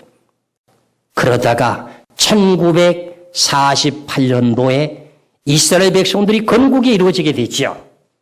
그 내용의 말씀을 이제 마태복음을 찾으셨으니까 24장 32절에서 33절까지 말씀을 보시기 바랍니다. 마태복음 24장 32절에서 33절입니다. 무화과 나무의 비유를 배우라. 그 가지가 연화해지고 잎사귀를 내면은 여름이 가까운 줄 아나니 이와 같이 너희도 이 모든 일을 보거든 인자가 가까이 곧 문 앞에 이른 줄 알라. 그러면 예수님이 지금 예루살렘 성 문 앞에 이른 줄을 알라? 여기까지입니다. 언제요? 1948년도에 이스라엘 나라가 건국이 됐을 때 무화과 나무의 비유를 배우라 하는 내용의 자체는 이스라엘 나라를 상징하는 내용의 나무는 무슨 나무입니까? 무화과 나무죠. 한국을 상징하는 나무는 무궁화입니다. 일본을 상징하는 나무는 사쿠라입니다. 그럼 무화과 나무의 비유를 배우라. 그 가지가 연화해지고 잎사귀를 내면 이제 나라가 세워져서 이제 번창하기 시작한다는 겁니다. 그렇죠? 그때의 인자가 곧 문 앞에 이른 줄 알라. 1948년도의 일입니다. 지금 2014년도가 됐습니다. 몇 년 전의 일입니까? 몇 년 전의 일입니까? 66년 전의 일이죠. 66년 전의 일에 예수 그리스도께서 예루살렘 성 문 앞에 이른 줄 알라고 때가 가까운 때가 됐습니다. 그럼 먼 훗날 우리 후세들에게 올 것이냐? 아니면 우리들이 지금 생존해 있는 우리 시대에 올 것이냐? 우리 시대에 닥치게 됩니다. 그럼 요한계시록을 우리가 알아야 됩니까? 덮어두고 있어야 되겠습니까? 알아야 되죠. 목사님들 나름대로 달란트가 다 다릅니다. 어떤 목사님은 찬양 목사님이 있습니다. 어떤 목사님은 조직적으로 잘 이렇게 성도를 양육하는 목사님이 있습니다. 어떤 목사님은 신유의 은사가 있어서 병 고치는 능력으로 목회하시는 분이 있습니다. 예언의 은사 하신 분도 있습니다. 다양하게 합니다. 나름대로 다 달란트가 있습니다. 그 모든 내용을 합력해서 소원을 이루는 것이 하나님의 뜻이거늘 내가 하지 못하는 건 아니하면 2단 3단이라고 정지하지 마시고 합력해서 소원을 이루시길 주 이름으로 축원합니다. 그렇다면 66년 전에 이스라엘 나라가 건국이 되면서부터 인자가 곧 문 앞에 이른 줄 알라고 하면서 지금 때가 가까운 시대가 예수 그리스도께서 지금 예루살렘 성문 앞에 지금 이루고 있다는 겁니다. 그러면 상당히 가까이 이른 거지요? 그러면서 2010년부터 재난이 시작이 됐습니다. 2010년도에 1월 15일 날 여러분들의 기억에는 사라졌는지 모르겠으나 미국과 브라질 사이의 조그만 섬의 지역의 나라 아이티라고 하는 나라에 지진이 있어가지고 대통령궁까지 무너지고 사람이 25만 명 이상이 죽고 여러 가지 콜레라 병으로 많은 사람들이 계속 죽어가고 있고 아직도 그것이 완전히 복구가 되지 않은 상태에 이르고 있습니다. 그때에 제가 너무나도 기억에 생생한 내용은 1월 17일이 주의 날입니다. 일요일입니다. 제가 유달리 16일 날 토요일 날 저녁에 주일날 17일 날 말씀을 증거하려고 하나님 앞에 무릎 꿇고 기도하는데 말씀이 떠오르지가 않습니다. 목사님들 뭔가 주일날 말씀을 증거하려면 나에게 뭔가 성경 구절이 떠오르는 것이 있어야 말씀을 어떻게 해요? 준비를 해서 설교를 하지요? 근데 말씀이 안 떠오르게 될 때는 참 난감합니다. 그렇지요? 그래서 시간이 자꾸 흐릅니다. 미리 좀 월요일부터 준비를 해놓으면 좋았을 텐데 저는 준비를 안 합니다. 그래서 토요일날 저녁에 16일날 저녁에 9시가 됐습니다. 10시가 됐습니다. 11시가 됐습니다. 잠도 안 옵니다. 성경의 말씀도 떠오르지 않습니다. 하나님 어떤 말씀을 증거하는 내용도 계시도 없습니다. 12시가 돼갑니다. 그런데 잠은 계속 청해도 안 옵니다. 새벽 예배 때 가서 말씀을 증거하고 말씀 준비하면 되겠지. 이런 생각으로 잠을 청하는데 잠이 안 옵니다. 그런데 하나님께서 음성으로 들려주기를 재난의 시작이니라 그러시는 겁니다. 그래서 내가 이거 뭐 잘못 들었나? 이렇게 생각을 했습니다. 그리고 또 이렇게 말씀을 묵상하려고 하는데 말씀은 떠오르지 않고 재난의 시작이니라 이렇게 말씀하시는 겁니다. 아, 지금의 때가 재난의 시작이구나. 그래서 재난의 시작에 대한 내용의 말씀을 준비해서 2010년 1월 17일 날 제가 말씀에 대한 내용을 재난의 시작이라고 하는 내용을 마태복음 24장 1절에서부터 8절까지 대한 내용에서 말씀을 전했습니다. 그러면 마태복음 24장 1절에서 8절까지 말씀을 보겠습니다. 마태복음 24장 1절에서 8절까지입니다.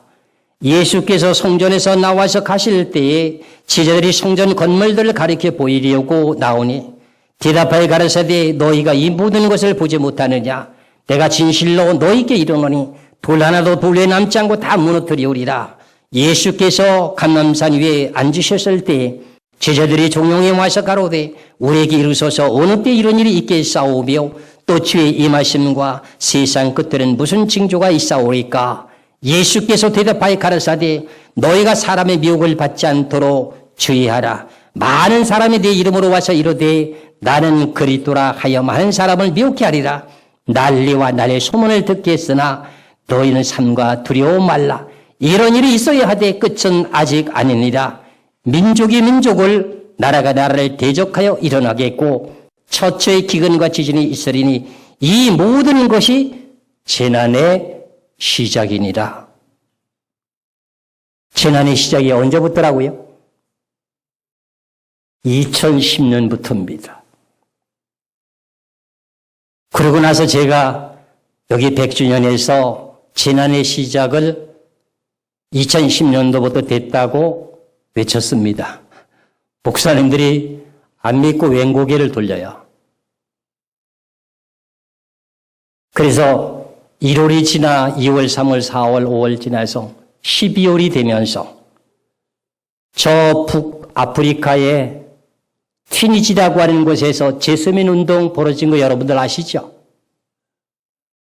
마태복음 24장에 민족과 민족이 나라가 나라를 대적하여 일어나게 되고 첫째 기근과 지진이 있으리니 이 모든 것이 재난의 시작이라고 했어요. 그건 튀니지에서 서민들이 배가 고파서 못 살겠다고 빵을 들고 정부를 향해서 데모를 했습니다. 그것이 같은 민족끼리 민족과 민족질이 대적해서 일어났습니다. 그럼 재난의 시작이 맞습니까? 안 맞습니까? 그러고 난 후에 2011년도가 되었습니다. 1월이 되었습니다. 이집트라고 하는 나라에 똑같은 일이 벌어졌습니다. 민족과 민족질이 대적해서 싸움이 벌어졌습니다. 지금으로 말하면은 지금 사용되는 용어로는 뭐로 사용하냐?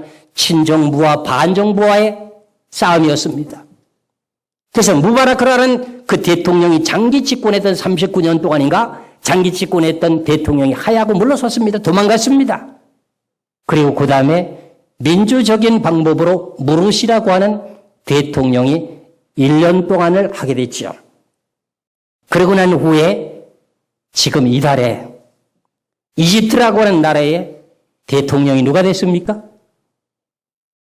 LCC라고 하는 국방부 장관이었던 사람이 대통령이 다시 됐습니다. 그러면서 민족과 민족질이 대적해서 일어나고 난 후에 그 다음에 이집트에서 어디로 번졌습니까? 리비아라고 하는 카다피라고 하는 사람 아시죠? 거기에 민족과 민족질이 대적해서 일어났습니다. 그 다음에 예멘으로 갔습니다. 예멘의 대통령은 결과적으로 민족과 민족질이 대적하니까 금방 하야해버렸습니다. 그러고 난 후에 어디로 또 민족과 민족질이 대적하고 지금 벌어지고 있습니까? 시리아. 몇 년째입니까? 금년까지 3년째입니다. 그럼 재난의 시작이 맞습니까? 안 맞습니까? 성경이 지금 이렇게 절실하게 되어지고 있는데도 우리 교계는 꿈쩍도 안 하고 전 세계도 꿈쩍도 안 합니다. 교회만 부흥시키려고 하는 그 욕심 속에서 마지막 때를 지금 대비하지 않고 있는 그 내용에 주님이 얼마나 가슴이 아프고 동반하시겠습니까? 저나 여러분이나 앞서서 말씀드린 내용과 마찬가지로 우리가 구원을 받되 환난 가운데 구속의 역사가 이루어지는 영의 뜻을 깨달아야만이 성도들을 지금까지 양육했던 그 모든 성도들을 구원시킬 수가 있는데 그렇지 못하다고 하면 어떻게 될까요? 슬픈 일이겠죠. 분명히 이렇게 민족과 민족질이 대적해서 일어나는 그 일들이 2010년부터 시작되더니 지금 계속 벌어지고 있습니다. 태국도 지금 일어나고 있죠. 곳곳마다 이런 일이 계속 벌어지고 있습니다. 그런데 2014년도가 되면서 이집트라고 하는 나라에 민족과 민족질이 대적해서 일어난다고 하더니 무바라크 대통령이 하야고 난 후에 무르시가 잠깐 1년 동안 대통령이 됐다가 군부 정권이었던 국방부 장관이 LCC라고 하는 사람이 대통령이 며칠 전에 얼마 전에 됐습니다. 성경에서 이사야 19장에서 예언하기를 포악한 군주에게 붙인다고 하는 예언이 지금 성취됐습니다. 이사야 19장을 보시기 바랍니다.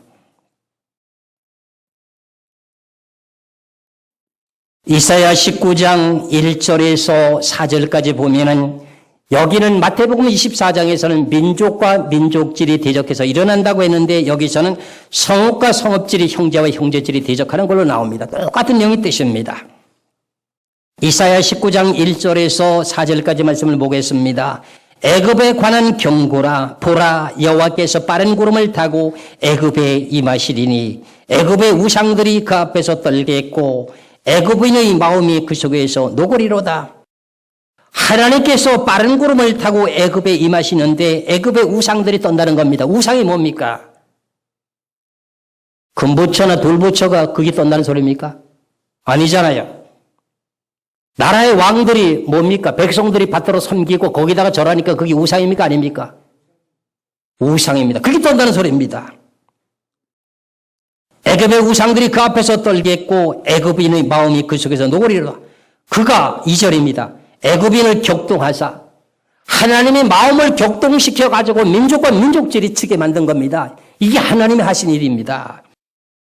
그가 애굽인을 격동하사 애굽인을 치게 하시리니 그들이 각기 형제를 치며 각기 이웃을 칠 것이요 성읍이 성읍을 치며 나라가 나라를 칠 것이며 그랬어요. 그럼 결과적으로 마태복음 24장에는 뭐라고 했습니까? 민족이 민족을 대적해서 일어난다고 했습니다. 이사야의 선지자에게는 뭐라 했어요? 형제와 형제기 성읍이 성읍이 쳤습니다. 이 내용이 동일하게 지금 이루어졌습니다. 4절을 잘 이해해 보시기 바랍니다. 제가 2절까지 봤나요? 그럼 3절을 보겠습니다. 애굽의 정신이 그 속에서 쇠약할 것이요 그 도모는 그의 파신 바가 되리니 그들이 우상과 마술사와 신접한 자와 요술기기에 무리리로다. 지금 최고 책임자 되시는 분들은요 점을 쳐가지고 우리가 어떻게 될 것인가 하는 내용까지 지금 설명이 되어 있습니다. 그 다음에 4절입니다. 그가 하나님입니다. 애굽인을 잔인한 군주의 손에 붙이리니 애굽인을 갖다가 잔인한 군주에 붙입니다. 지금 LCC라고 하는 사람 대통령이 국방부 장관이었습니다. 대통령 선거에 투표율이 39%밖에 안 됩니다. 그래서 이틀 동안 투표를 하는데 투표율이 적어가지고 저조해가지고 어떻게 돼요? 하루를 더 연계해서 3일 동안 투표했습니다. 그래서 대통령이 된 사람이 누구냐? 국방부 장관이었던 LCC가 다시금 대통령이 되는데 이사야 19장 4절에처럼 잔인한 군주의 왕이 됐습니다. 그럼 결과적으로 이집트라고 하는 저 나라가 군부 정권을 통해서 더 강압적으로 정치할 거냐 민주적인 정치를 할 거냐 하는 내용이 이사야 19장을 통해서 놓고 보니까 더 군부적인 독재적인 정권을 할 것을 예언하고 있으니 이것이 지금 현실적으로 지금 우리가 6월 10일 날 세미나하고 있는데 6월 달에 선거가 돼서 이미 시작이 됐습니다. 성경이 이렇게 지금 정확하게 이루어진 사실을 우리는 알아야 됩니다. 그 애굽인을 잔인한 군주의 손에 붙이리니 포악한 왕이 그들을 치리하리라. 주 만군의 여호와의 말씀입니다. 이 내용이 믿어지십니까? 아니면 내 멋대로 해석하는 겁니까? 믿어지시죠? 지금 이런 시대에 지금 살고 있습니다. 그럼 지금 재난의 시작이 맞습니까? 안 맞습니까? 제가 여기 한국교회 100주년에서 세미나를 하면서 2010년부터 재난이 시작이 되고 하면서 우리 교회가 앞으로 어려워질 것을 이미 여러 차례 말씀을 했습니다. 대형 교회들이 더 어려워집니다. 많은 돈을 빌려가지고 교회를 건축하는 교회들 어려움 당합니다. 그 교회 전부 다가 경매 들어갈 수 있습니다. 부동산 경매가 안 이루어지는 거래가 안 이루어집니다. 그거 빨리 정리하시기 바랍니다. 육아 정권 같은 거, 그림 같은 거 전부 다가 휴지 조각 됩니다. 그런 거 나나지 다 설명 다 해줬습니다.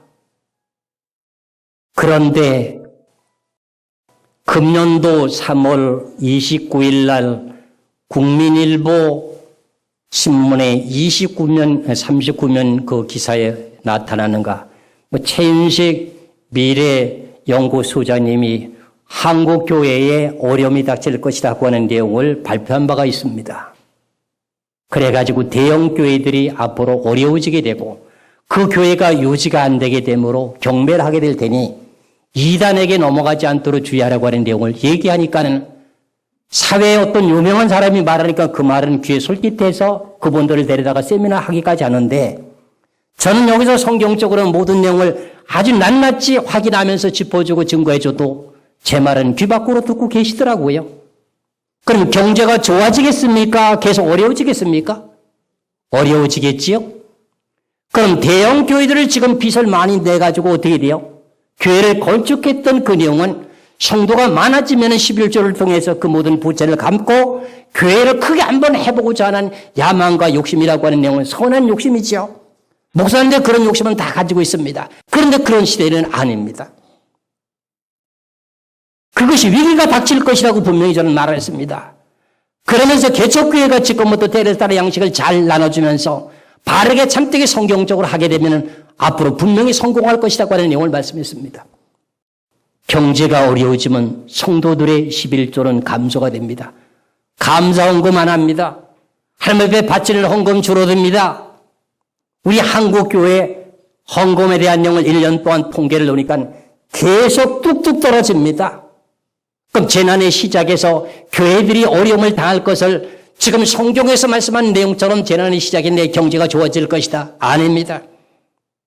계속 지금 국민일보 신문에 나는 걸 보니까 일산에 모안교회를 지금 내놨는데 2단에는 안 내놓겠다고 이렇게 신문에 광고까지 나왔더라고요.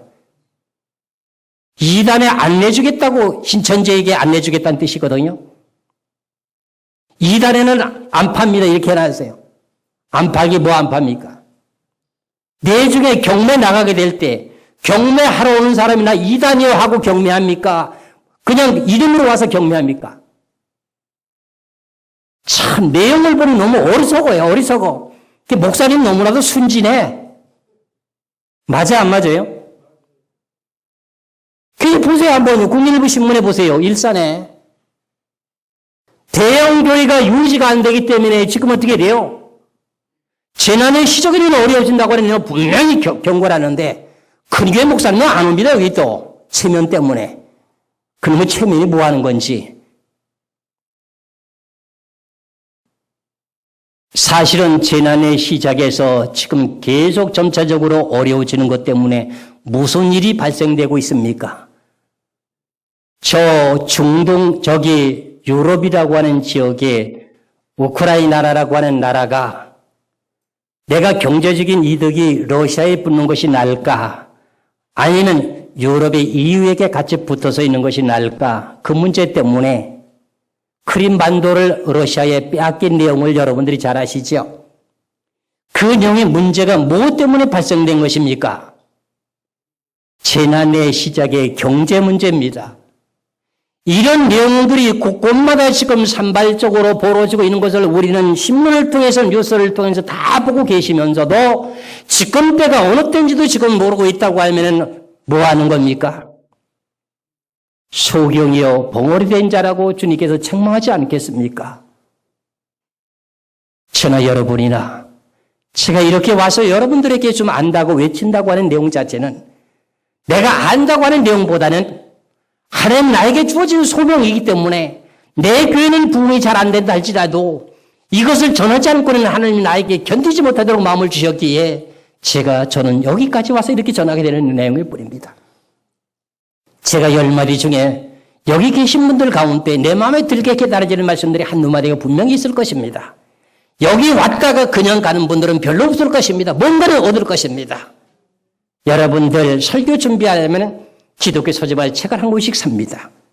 백책은 백스승입니다. 책 한 권 가운데 내가 뭔가를 배울 것이 한 가지가 분명히 있습니다. 그렇죠? 그 백책은 백스승입니다. 그와 같이 나도 여러분 목사님들에게 배울 것이 많습니다. 그 다음에 서로 간에 공유하면서 합력의 손을 이루는 겁니다. 저는 유달리 이렇게 마지막 때 되어질 이 종말에 대한 내용을 하나님의 훈련시키며 연달하면서 여기까지 오다가 이 말씀을 진가라고 하였기에 개척교회나 다름없는 저희 교회가 이렇게 와서 세미나 한다고 하는 것은 이건 내가 하는 일이 아니고 하나님이 하시는 일입니다. 여러분들 제가 이렇게 말씀드리는 것은 내 어떤 명예나 프로필이 화려한 것도 아니요. 여러분들이 잘 아시다시피 제가 어떤 교단의 뚜렷한 교단의 명칭을 가진 것도 아니요. 오직 하나님의 교하신 이름으로 주의 종이 되었기에 하나님의 말씀만을 제가 또박또박 이렇게 신과를 찾아서 말씀을 증거해 주는 이유를 여러분들이 아셔야 됩니다. 하나님의 말씀은 하나님입니다. 하나님의 진리는 하나님입니다. 그런데 하나님의 말씀을 바르게 외치고 증거하면 우리 교단의 교리는 그렇지 않으니 그 이단이요 함부로 하나님의 귀하신 거룩한 진리의 말씀에 꼴을 치지 말라버립니다. 앞으로 어떻게 할 것입니까? 하나님의 말씀대로 심판이 이루어질 것입니다. 조심하셔야 됩니다. 그럼 지금 무슨 시대입니까? 재난의 시대입니다. 이스라엘 백성들이 출애굽하게 된 내용의 동기를 생각해 보세요. 400년이 지나고 난 후에 430년 만에 출애굽하게 되는데 그때의 고역과 고난과 고통 때문에 람세스 국고성을 지면서 벽돌을 만들려고 하면서 여러 가지 호되게 부려먹었습니다. 그래서 하나님은 그것을 울부짖고 기도하는 내용을 들으시고 하나님께서 그 기도의 응답으로 어떻게 돼요?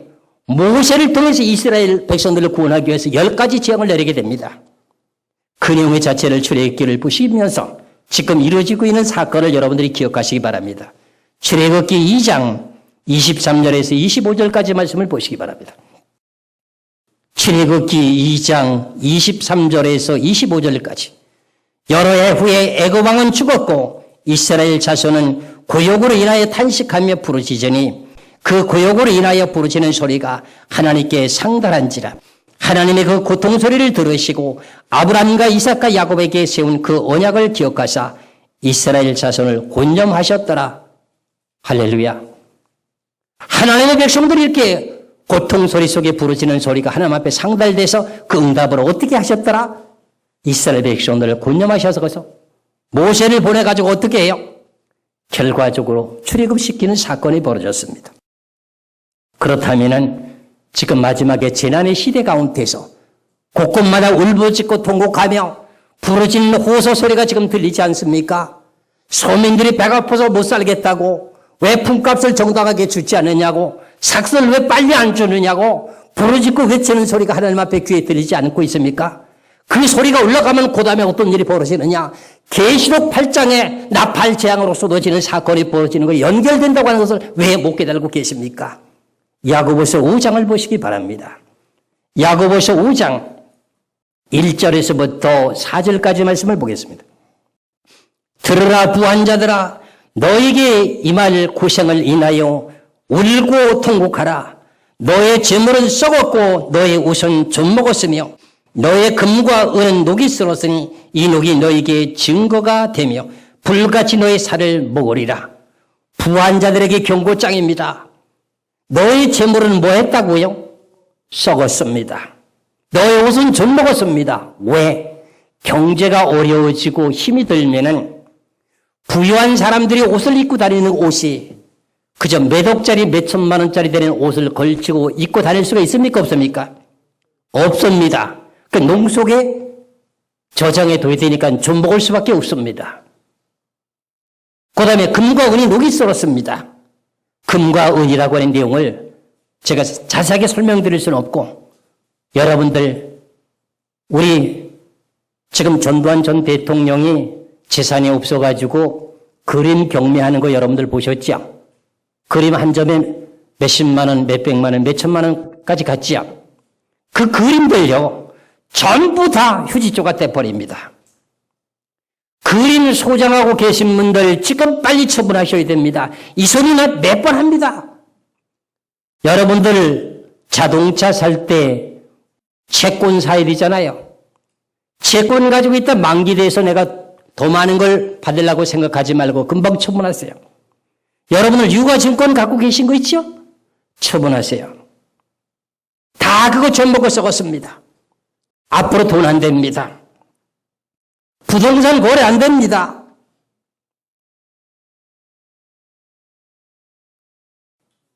지금이라도 살 사람이 있으면 팔아서 그 돈 가지고 저 달란 소리 아니고요. 본인들에게 유익하게 사용하시기 바랍니다. 너의 금과 은은 녹이 쓸었으니 이 녹이 너에게 증거가 되며 불같이 너의 살을 먹으리라. 너희가 말세의 재물을 쌓았도다. 사실 보라, 너의 밭에 추수한 품꾼이 주지 아니한 삭시 소리 지르며 추수한 자의 우는 소리가 만군의 주의 귀에 들렸느니라. 출애굽기 2장에서 말씀하신 내용과 동일합니까? 다릅니까? 이스라엘 백성들이 고역을 인해서 부르짖던 그 내용의 기도가 하나님께 귀에 들렸다고 했습니다. 지금 곳곳마다 배고파서 못 살겠다고 아우성치며 울부짖는 그 소리가 어디에 올라가고 있습니까? 하늘나라의 여호와의 귀에 들리고 있다는 것입니다. 그럼 그 다음에는 그 내용의 대가가 무엇일까요? 나팔 재앙으로 지금 연결이 된다고 하는 사건을 깨달으시길 바랍니다. 그럼 지금 재난의 시작이 분명히 맞습니까? 안 맞습니까? 예수님이 지금 어디까지 오셨다고 했어요? 예수 그리스도께서 어디까지 오셨다고 했습니까? 문 앞에 이르렀다고 했습니다. 그럼 우리는 지금 말세 지말에 살고 있습니다. 이 마지막 때에 되어질 일들을 참되게 바르게 알고 깨달아서 지금까지 무릎으로 기도하고 땀 흘리며 수고하며 목회했던 그 모든 내용을 양육했던 그 성도들 천국으로 바르게 이끌어 인도해야만이 되는 것이 아니겠습니까? 지금 재난의 시대가 맞습니까? 안 맞습니까? 맞습니다. 경제가 좋아질 것입니까? 더욱더 나빠질 것입니까? 더욱더 나빠질 것입니다. 지금 전 세계적으로 경제 전쟁이 벌어지고 있는 내용이 무엇 때문에 일어나고 있습니까? 하나님의 재난의 시작에서부터 경제적인 전쟁입니다. 여러분들 신문에도 나는 거 보시죠. 화폐 전쟁이라고 하잖아요. 그 전쟁 가운데 우리가 살아남아야 될 내용이 뭐냐? 요한계시록의 말씀 속에서 우리는 환난 가운데서 우리가 어떻게 구원을 받느냐 하는 환난에서 구원받는 하나님에게 대한 메시지를 들어야 되는 것이 요한계시록입니다. 여러 가지 난제의 말씀을 많이 깨달았다 할지라도 참된 성도들을 구원시킬 만한 요한계시록의 메시지가 없다면 나는 그 요한계시록을 바르게 전했다고 저는 생각지 않습니다. 그래서 저나 여러분이나 제가 난제를 푸는 가운데 요한계시록 12장에 가서 여호와 하나님께서 여자라고 하는 여자가 광야로 도망하게 됨으로 말미암아서 1260일 동안을 하나님이 양육한다고 돼 있으니 양육을 받게 될 때 어떻게 양육이 이루어지나 그 내용의 자체가 결과적으로 환난 때 우리가 구원받게 되는 복음의 메시지라고 하는 걸 깨달으시면서 지금은 때가 가깝다고 하는 내용 속에서 재난의 시작에서 지금 4년이라고 하는 세월이 지나고 5년째 접어들었다고 하는 사건을 깨달으시면서 지구의 종말이라고 하는 때는 가까이 지금 다가오고 있고 우리 세대에게 지금 오고 있다고 하는 것을 잘 깨달으시기 바랍니다. 그래서 이제 첫 시간의 첫 타임을 계시록 1장 1절에서 3절까지 해서 때가 가깝다고 하는 용의 말씀을 드리고 난 후에 이제 7용에서부터 난제에 대한 내용을 본격적으로 풀어보도록 하기로 하겠습니다.